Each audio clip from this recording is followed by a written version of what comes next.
তোমাদের কাছ থেকে আমরা কি পাইছি? হেরোইন পাইছি। হ্যাঁ, অনেকগুলো হেরোইন পাইছি, অনেক টাকা দাম।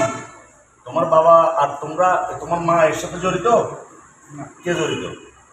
আমার বাবা জড়িত। হ্যাঁ, তোমরা না। তো তোমাদের হেফাজত থেকে পাইছি, তোমার স্বামী জড়িত তো সেটা আমরা জানি। তোমাদের হেফাজত থেকে তো পাইছি। অপরাধ কার? এবং তথ্যটা কি? তোমার মা বিক্রি করে, তোমার বাবা, তোমার মা, তুমি সবাই এর সাথে জড়িত। মাদকদ্রব্য নিয়ন্ত্রণ অধিদপ্তরের চৌকস দল আমার সকল সহকর্মীর মাধ্যমে আমরা এই ওয়াবদার মোড় এলাকায় মেহেরপুরের মাদকের গডফাদার নবী ওরফে মোহাম্মদ নবী হোসেন বিপুল পরিমাণ হেরোইনের ব্যবসা করে এবং লেনদেন করে ও অপরাপর মাদক ব্যবসায়ীদের কাছে সেই হেরোইন সরবরাহ করে জানতে পেরে আমরা অভিযান পরিচালনা করি। সেই অভিযানে আমরা তার বাড়ি থেকে 130 গ্রাম হেরোইন উদ্ধার করেছি।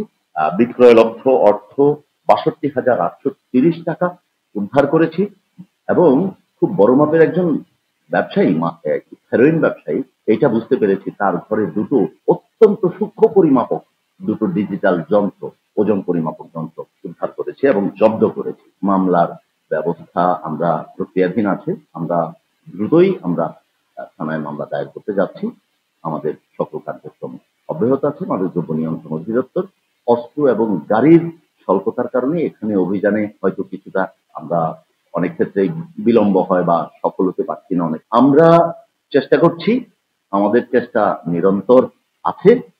আমরা খুব শিগগিরই মেহেরপুরের যত গডফাদার রয়েছে, মাদকের বড় বড় গডফাদার আছে, আমরা কাউকে ছাড় দেব না। আমরা অপর সকল আইন শৃঙ্খলা বাহিনীর সহযোগিতায় আমরা এদের সকলকে ধরে ফেলার চেষ্টা করব।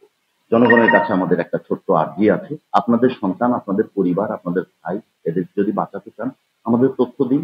আমরা মেহেরপুরে মাদকের প্রাপ্তি অবশ্যই আমরা রাস্তাটা বন্ধ করে দেব চেষ্টা করছি। আমরা মাদকদ্রব্য নিয়ন্ত্রণ অধিদপ্তর সবসময় আপনাদের